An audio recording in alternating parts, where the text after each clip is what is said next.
사랑하는 여러분, 말씀에 들어가기 전에 제가 먼저 한 가지 질문 잠깐 한번 드리겠습니다. 우리가 과연 어떻게 하면 구원을 받고 천국에 갈 수 있을까요? 어떻게 하면 구원을 받고 여러분 천국에 갈 수 있습니까? 너무 어려운 질문이라 대답하기가 힘들죠? 어떻게 하면 구원받을 수 있습니까? 우리 갑수 형제, 어떻게 하면 구원받을 수 있죠? 어떻게 알고 계시죠? 옆에 있는 애랑자매한테 물어볼게요. 부부는 한 몸이라 그러잖아요. 어떻게 하면? 예수를 나의 구주로 받아들이고 억셉트하고 믿으면 천국에 갈 수 있다. 너무나 쉬운 질문이죠.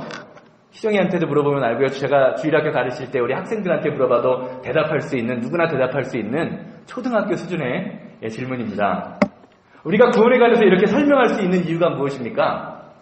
설교 말씀을 통해서 혹은 성경 공부 시간을 통해서 아니면 성경을 읽음으로 말미암아 우리의 머릿속에 구원 어떻게 하면 구원을 받는다라는 교리, 영어로는 닥트린이라고 하는데 그 교리가 이미 머릿속에 형성되어 있기 때문입니다. 아마 교회에 좀 다녔다 하시는 분들은요, 구원에 관한 것뿐만이 아니라 교회란 무엇인가, 성령이란 무엇인가, 삼위일체라는 것은 무엇인가에 관한 각자 간의 생각들이 있을 것입니다.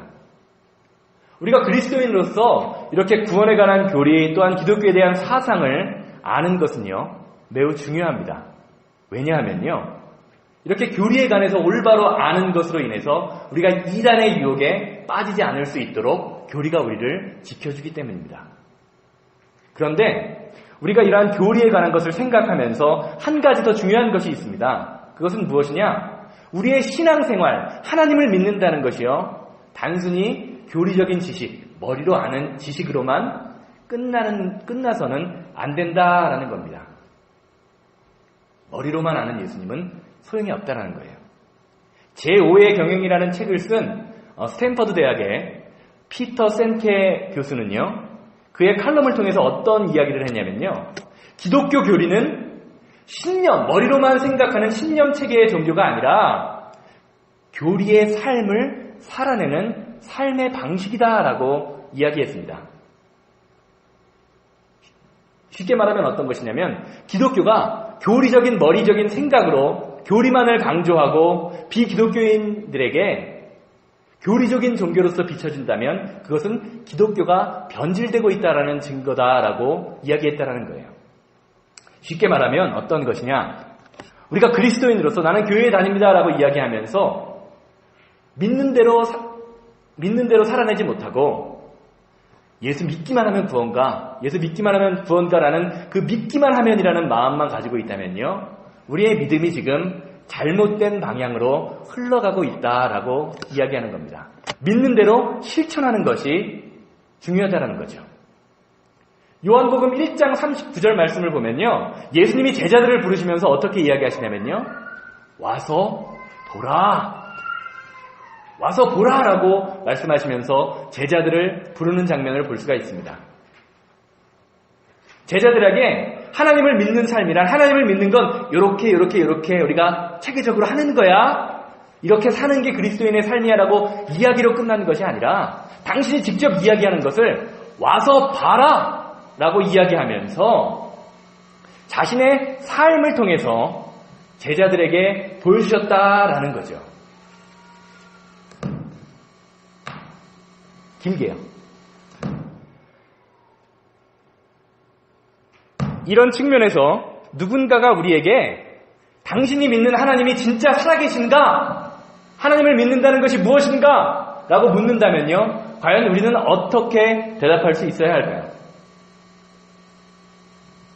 나를 보고도 못 믿겠어? 내가 이렇게 변화된 것을 보고 하나님이 안 믿어진다는 거야? 내가 바로 증거야 라고 이야기할 수 있는 그리스도인이 참 그리스도인이고 바로 우리의 삶으로 복음을 전하는 태도라고 이야기할 수 있다라는 겁니다.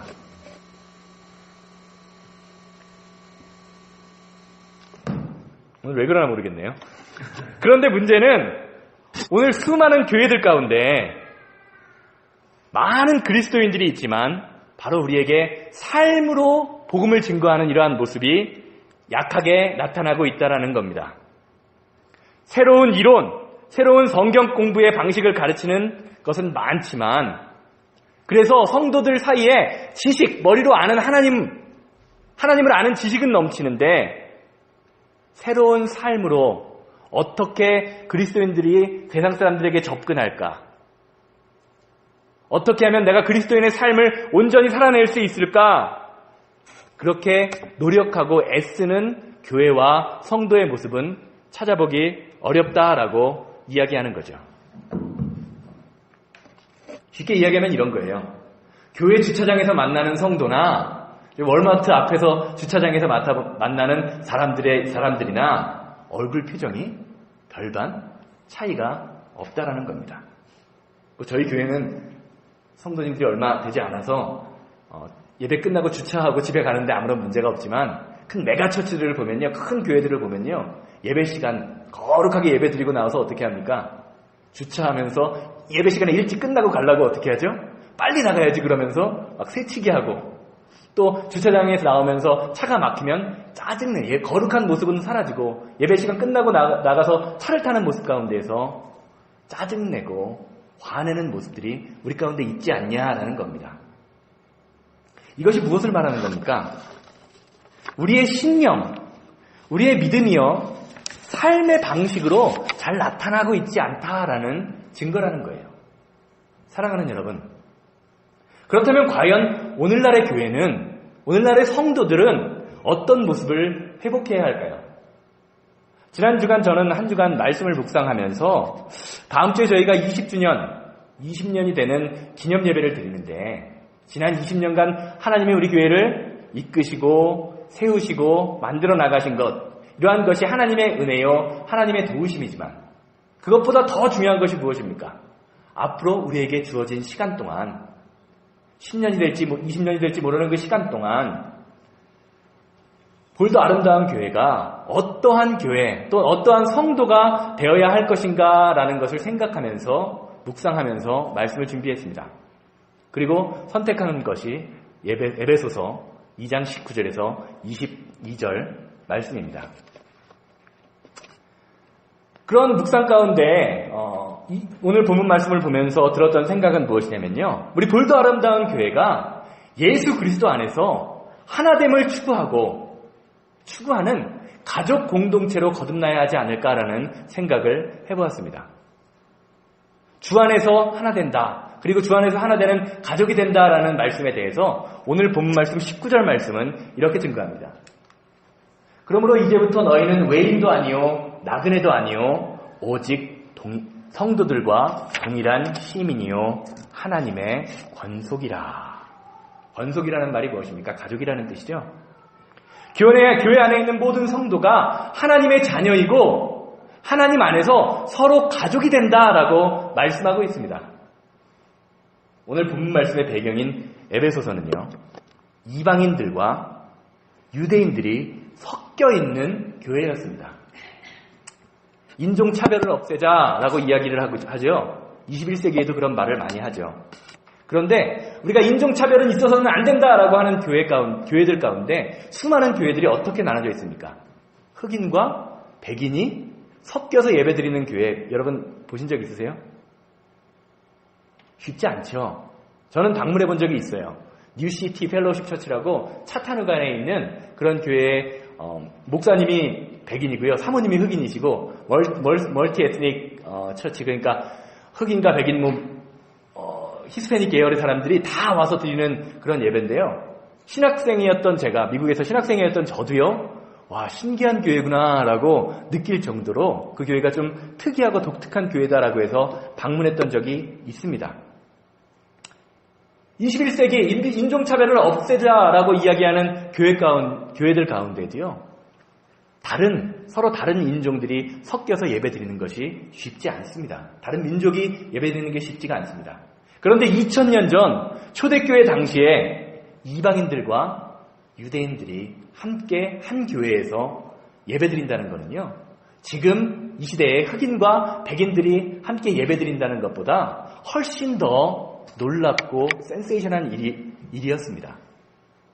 제가 미국에 온 지 한 10년째 돼가는데 올해면 10년입니다. 벌써 10년인데 미국에 처음 유학 왔을 때 얼마 되지 않아서인 것 같아요. 제가 책을 사기 위해서 학교에 있는 신학교 안에 있는 서점에 들어갔었습니다. 거기에 시정이보다 조금 더 나이 먹은 4살, 5살, 한 어려 보이나 지금 생각해보면 잘 기억이 안 나는데 그 아이가 있어서 귀여워서 제가 그 아이를 이렇게 쳐다봤어요. 그리고 하이 하고 인사를 했더니 그 아이가 갑자기 저에게 이렇게 말하는 겁니다. You look different. You don't belong to me 라고 얘기해요. 그렇게 이야기했어요, 저한테. 그러자 그 장면을 지켜보고 있던 그 아이 부모, 다 같은 신학생이죠. 그 아이가 저에게 가르친 적도 없는데 저렇게 이야기하는구나. 너 나랑 다르게 생겼어. 너는 우리랑 달라. 나한테 속하지 않았어. 라고 이야기하는 것을 보면서요. 미안해했던, 사과를 했던 기억이 납니다. 집에서 가르치지도 않는데 4, 5살 먹은 아이가요. 어디서 배웠는지 모르게 인종차별을 배우고 있었다는 거예요. 지금도 흑인과 백인이 함께 예배하지 못하는 이유가 무엇입니까? 백인에겐 어떤 마음이 있죠? 우리는 저 사람들보다, 저 까만 사람들보다 조금 낫다, 인격적으로도 낫고 사회적으로도 낫지 않나라는 근거 없는 자신감들이 있고요. 흑인들은 어떻습니까? 과거에 있었던 열등감에 사로잡혀서 서로 함께하지 못하는 것이 지금 우리 사회의, 미국 사회의 현실이 아닙니까? 에베소 교회도 이와 마찬가지였습니다. 이방인들 가운데 예수님을 영접하고 한 교회 안에 출석하는 성도가 되었지만 그 마음속에는 여전히 열등감이 존재했던 거예요. 예전에 유대인들이 자기들을 향해서 무엇이라고 이야기했습니까? 너희들은 개만도 못한 존재야. 사람도 아니야 라고 손가락질했던 그런 마음들이 부정적인 자아상으로 남아서 온전히 자신들의 활동을 하지 못한 거예요. 그리고 유대인들은 또 어떻게 생각했습니까? 율법을 지켰던 자신들이 이방인들보다 좀 더 낫지 않나, 내가 너무 경건하지 않나라고 생각하는 막연한 우월감이 존재했던 거예요. 그런데 사도 바울은요, 하나님께서는 사도 바울의 입술을 통해서 에베소 교회 성도들을 향해서 하나님 안에 있는 자들은 모두 다 똑같은 가족이고 외인들이 아니다. 이제는 너희들은 다 하나님 앞에서 동일한 하나님의 백성이다라고 선포하고 있습니다. 사랑하는 여러분, 우리가 교회 안에서요, 내가 몇 년을 섬기고 몇십 년을 섬기고 봉사했고 헌신했느냐가 중요한 것이 아니라 지금 이 시간 우리 볼도 아름다운 교회 안에서 가족으로서의 사랑을 느끼고 있는가 아닌가가 정말로 교회 안에서 중요한 것이라는 거예요. 제가 안수를 받는다고 저희 부모님이 지금 여기 앞에도 와 계시고 또 저희 장인 장모님은 안수식에 잠깐 참석했다가 LA에서 막내가 사우스캐롤라이나 샬롯에 살거든요. 제 처제가 그곳에 방문했다가 지난주 금요일 날 돌아가셨습니다. 제가 아내에게 묻기를요, LA에 있다가 부모님하고 함께 있다가 떠나고 우리 시아버지 시어머니만 집에 모시고 있으니까 나는 참 좋은데 장인 장모님은 같은 미국에 있어도 멀리 떨어져 있으니까 별 소용없지? 라고 그렇게 질문을 했어요. 물어봤어요. 그러니까 제 아내가 뭐라고 대답하냐면요, 멀리 비행기 타고 4시간 반 되는 거리에 떨어져 있기는 하지만 부모님이 낮 시간이면 나도 낮 시간에 있고 또 부모님이 밤이면 밤에 있다라는 그 시간대만 같은 곳에 있어도 위로가 된다, 위안이 되고 마음이 좀 편안해짐을 느낀다라는 이야기를 하더라고요. 제가 이 이야기를 들으면서, 제 아내의 이야기를 들으면서 무엇을 느꼈냐면요, 가족이라는 것은요, 함께 있다, 가까운 거리, 나랑 같은 시간에 있다, 시간대에 있다라는 그런 생각만 해도 행복한 것이 가족이구나라는 생각을 했습니다. 사랑하는 여러분, 우리 교회가 20년을 맞았어요. 볼도 아름다운 교회가 가족 같은 공동체, 제가 처음 와서 설교할 때 말씀드렸죠. 가족 같은 공동체가 아니라요, 함께 있는, 성도들이 함께 있는 것만 생각해도 행복하고 위로가 되는 가족인 공동체가 되기를 주님의 이름으로 소망합니다. 가족 같은 거는요, 결국에 가족이 아니라는 거예요. 중요한 순간에는 외면할 수 있다는 거예요. 가족은 어떻습니까?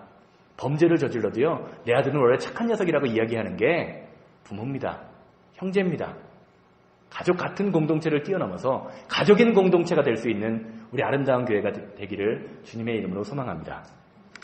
그렇다면 과연 우리 볼도 아름다운 교회가 가족인 공동체가 되기 위해서는 어떻게 해야 할까요? 오늘 본문 말씀 20절 말씀에는요, 교회가 가족 공동체가 되기 위해서 예수님이 바탕인, 예수님이 기초가 되는 공동체가 세워져야 된다라고 이야기합니다. 20절 말씀 한번 보겠습니다. 너희는 사도들과 선지자들의 터 위에 세우심을 입은 자라. 그리스도 예수께서 친히 모퉁이 돌이 되셨느니라. 사도 바울은 교회가 한 가족이 되기 위한 조건으로 사도들의 터 위에 서서, 그리고 예수님이 친히 모퉁이 돌이 되어야 된다라고 말씀하고 있습니다. 그런데 여기 헬라어를, 한국말에는 잘 안 나오는데요, 헬라어 원문을 보면요, 모퉁이 돌이 되셨다라는 이 이야기를요, 현재 분사 진행형, 현재 진행형이죠. 그러니까 현재 분사 형태로 나타내고 있어요. 그러니까 과거에만 모퉁이 돌로 한번 세워진 게 아니라 지금도 계속해서 ing를 써서, bing를 써서 지금도 계속해서 예수님이 모퉁이 돌이 되고 있으시다라고 말씀하고 있다는 겁니다. 그러니까 우리가 예수님을 믿을 때 우리 성도들도 예수님이 계속해서 모퉁이 돌이 되신 가운데 예수님 안에서 신앙이 세워져야 된다는 말이죠. 주보 한번 보시기 바랍니다. 주보 한번 보시면, 제가 모퉁이 돌 그림을 넣을까 하다가 주보에 넣는 게 나을 것 같아서 주보 표면에 모퉁이 돌을 사진을, 그림을 하나 넣었습니다. 모퉁이 돌을 이해하기 위해서는요, 2000년 전 과거 로마 시대의 건축 구조 양식을 이해해야 합니다. 콜로세움이나 수많은 건물들, 영화를 통해서 보게 되면 어떻습니까? 다 돌을 쌓아서 지은 건물이지요. 요즘은 우리가 모퉁이 돌 하면은 어떤 거를 생각하냐면요, 교회 앞에, 교회나 건물을 지을 때 앞에 하나 큰 돌을 세워놓고 몇 년, 몇 월, 며칠 누가 도네이션해서 세웠음, 뭐 어떻게 그런 걸 모퉁이 돌이라고 생각하는데, 그렇게 기념하는 것이 모퉁이 돌이 아닙니다. 2000년 전 모퉁이 돌은요, 오늘 본문 말씀처럼 건물의 좌와 우를 연결해 주는 거예요. 건물의 좌와 우를 연결해 줄 뿐만이 아니라 이것을 빼어버릴 경우 어떻게 됩니까? 모퉁이 돌을 쑥 빼버리면요, 맨 아래에 가장 중요한 넓은 돌을 쓰기 때문에 이것을 빼어버릴 때 건물 자체가 무너진다라고 합니다. 쉽게 말해서 사도 바울이 성도들의 공동체가 예수님이 모퉁이 돌 되는 공동체다라고 이야기했다는 것은요, 성도의 삶, 우리의 모임 가운데 예수님이 빠져버리면 우리의 모임, 우리의 공동체, 우리의 교회가 아무것도 아닌 것처럼 무너져버린다는 거예요. 모퉁이 돌은 어떤 돌입니까? 건물의 모든 압력과 무게를 받아야 되기 때문에 어떤 돌보다도 강한 돌입니다. 절대로 깨지지 말아야 합니다. 사랑하는 여러분, 여러분에게, 그리고 우리 교회에게 있어서 예수님은 누구십니까? 우리 교회의 주인은 누구입니까? 여러분 삶의 주인은 누구입니까? 우리 교회가 누구 위에 서 있습니까? 예수님이 교회의 모퉁이 돌 되신다는 것은요, 예수님을 내 생각, 나의 욕심대로, 나의 자아와 내 입맛대로 변형시킬 수 없다라는 것을 뜻입니다. 단지 우리가 성도로서 할 수 있는 것은 무엇이냐? 예수님을 마음에 모시거나 아니면 예수님을 버리거나 할 수 있는 둘 중에 하나만 선택할 수 있습니다. 베드로전서 2장 7절 말씀 보시기 바랍니다. 같은 모퉁이 돌을 이야기하시면서요, 모퉁이의 머릿돌 이야기하시면서 뭐라고 얘기합니까? 그러므로 믿는 너희에게는 보배이나 믿지 아니하는 자에게는 건축자들의 버린 그 돌이 모퉁이의 머릿돌이 되고, 우리는 귀하게 받아들이지만 어떤 사람들은 쓸데없는 돌처럼 버려버린다는 겁니다. 건축자가 돌을 버린다는 건 뭡니까? 아무리 봐도 건축할 때는 건물을 잘라서 쓰고 쪼개서 쓰고 어디에 들어가는지 맞는지 확인을 해요. 그런데 건축자들이 버린다는 것은요, 세상에 쓸모없는 돌이라는 거예요. 그런데 예수님을 믿지 않는 사람들은 어떻게 예수님을 대한다는 겁니까?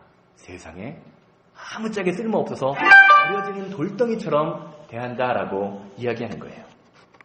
우리가 교회 안에서 사실 믿음이 좋은 사람, 어떤 사람은 좀 믿음이 좋아 보이고 어떤 사람은 좀 믿음이 약해 보이는 것처럼 보이지만 사실 우리는 어떤 사람을 신앙인을 대할 때 믿음이 좋다, 믿음이 나쁘다, 약하다라고 따져야 할 것이 아니라 저 사람이 과연 예수님을 인생의 주인으로 모시고 있는가? 예수님 위에 모퉁이 돌 위에 서 있는가? 아닌가? 라는 것을 구분할 수 있다라는 겁니다. 사랑하는 여러분, 다시 한번 묻겠습니다. 여러분에게 예수님은 누구십니까? 여러분 인생에 예수님이 누구신가요? 우리 교회의 주인은 누구입니까? 우리 교회가, 그리고 여러분들의 인생이 누구 위에 터잡고 세워져 있습니까? 바라옵기는 여러분들의 삶에, 여러분들의 인생이, 여러분들의 가정이, 여러분들의 자녀가 예수님 없이는 아무것도 할 수 없는, 아무짝에 쓸모없는 모퉁이 돌 위에 세워진 성도가 되시기를 주님의 이름으로 소망합니다. 그렇다면 과연 모퉁이 돌 위에 세워진 성도들은 어떻게 살아야 할까요? 모퉁이 돌 위에 세워진 성도들의 삶은 무엇일까요?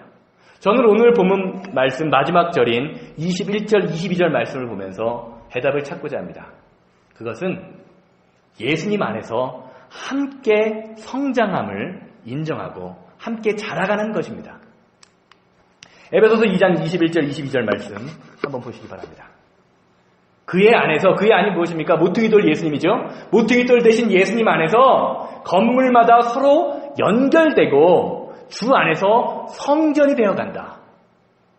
여러분들의 몸이 무엇이라는 거예요? 성전이라는 거죠. 하나님 안에서 모퉁이돌 예수님 위에 세워진 성전이라는 거죠. 그리고 또 그 22절 말씀 이야기합니다. 너희도 성령 안에서 하나님의 거하실 처소가 되기 위해서 그리스도 예수 안에서 함께 지어져 가느니라. 지어져 가느니라. 이미 지어졌다는 말입니까? 지어져 간다는 말입니까? 지어져 간다는 거죠. 우리의 몸, 우리 여러분들은 성령님이 함께 하시는 거룩한 성전입니다. 믿으십니까? 그리고 우리 성전이라는 의미는 어떤 의미냐면 모퉁이돌 대신, 주춧돌 대신 예수님 안에서 함께 지어져 간다는 겁니다. 함께 지어져 간다는 말이 무슨 말입니까? 아직 완성되지 않은 사람이라는 거예요. 미완성이라는 거예요. 저나 여러분들이나 하나님 앞에 가는 그날까지 미완성의 인생이라는 겁니다. 부족함의 인생이라는 거예요. 실수투성이라는 겁니다.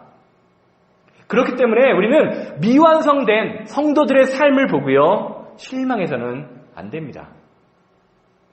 교회를 떠난 많은 성도님들의 삶이 그들의 입에서 나오는 이야기가 뭡니까? 내가 저 사람 때문에 교회 안 갑니다. 내가 저 사람 꼴보기 싫어서 안 가요. 라고 이야기하는 걸 많이 볼 수 있어요. 우리는요, 우리 눈에 보여지는 성도님들의 모습, 혹은 목사님의 모습, 권사님의 모습, 장로님의 모습, 집사님의 모습을 보고 실망해서는 안 됩니다.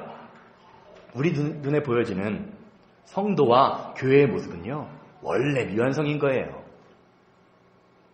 목사라고 해서, 전도사라고 해서, 신실해 보이는 성도라고 해서 완벽한 사람이 아닙니다. 죄성을 가진 불완전한 존재이기 때문에 누구나 다 실수할 수 있고 실패할 수 있음을 인정해야 하는 것입니다. 저 시험 들었어요 라는 말은요, 이러한 인간의 연약함을 인정하지 않기 때문에 생기는 겁니다. 우리가 그리스도인으로서 부끄러워해야 할 모습은요, 미숙한 모습이 아닙니다. 오늘 본문 말씀에 비춰볼 때 미숙하고 연약하고 실수하는 모습이 아닙니다. 예수 그리스도 안에서 함께 지워지고 세워져 나가지 못하는 모습들입니다. 쉽게 말하면 이런 거예요. 즉 10년을 교회에 다녔는데 20년을 교회에 다녔는데 과거와 변함없이 일관되게 성장하지 않는 그런 모습, 그 모습을 부끄러워해야 한다는 겁니다. 사랑하는 여러분, 성도란요, 예수님의 기초, 모퉁이돌 대신 예수님을 바탕으로 예수님 안에서 성장하는 사람들입니다. 성장하되 어떻게 성장해야 되느냐? 오늘 본문 말씀처럼 함께 성장, 함께 지어져가고 함께 성장하는 사람들이라는 말입니다. 우리 아름다운 교회, 아름다운 공동체도 성장을 해야 되고 개인 한 사람 한 사람 한 사람 한 사람의 신앙적인 모습도 성장해 나가야 한다는 것입니다.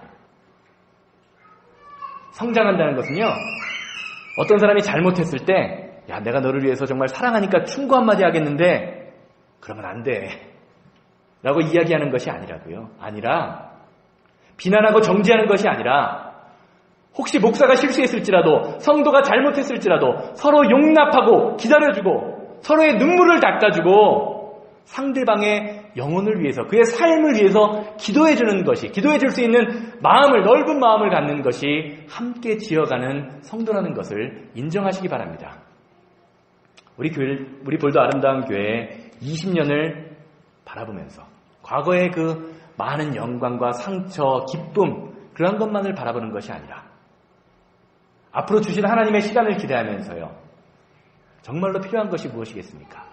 과거의 잘못을 지적하는 걸까요? 아, 참 이때는 이렇게 컸는데 지금 우리의 모습은 왜 이 모양 이 꼴일까라고 나 자신을 바라보는 걸까요? 아닙니다. 함께 지어져 가는 것, 조금 부족하고 조금 연약하고 조금 모자라도 그 영혼을 위해서 그리고 우리의 교회를 위해서 기도하고 위로해질 수 있는 그러한 모습이 되어야 하지 않을까요? 결론적으로 말씀드리겠습니다. 오늘 본문 말씀은 예수님을 모퉁이 돌이다, 주춧돌이다 라고 이야기하고 있습니다. 그런데 가만히 한번 살펴보세요. 우리 지구를 한번 보시기 바랍니다. 아니, 우주에 있는 수많은 별들을 보시기 바랍니다. 수많은 돌줄, 우리 지구는요, 그리고 우주에 있는 수많은 별들은요, 다 돌로 구성되어 있어요. 단단한 돌로 구성되어 있습니다.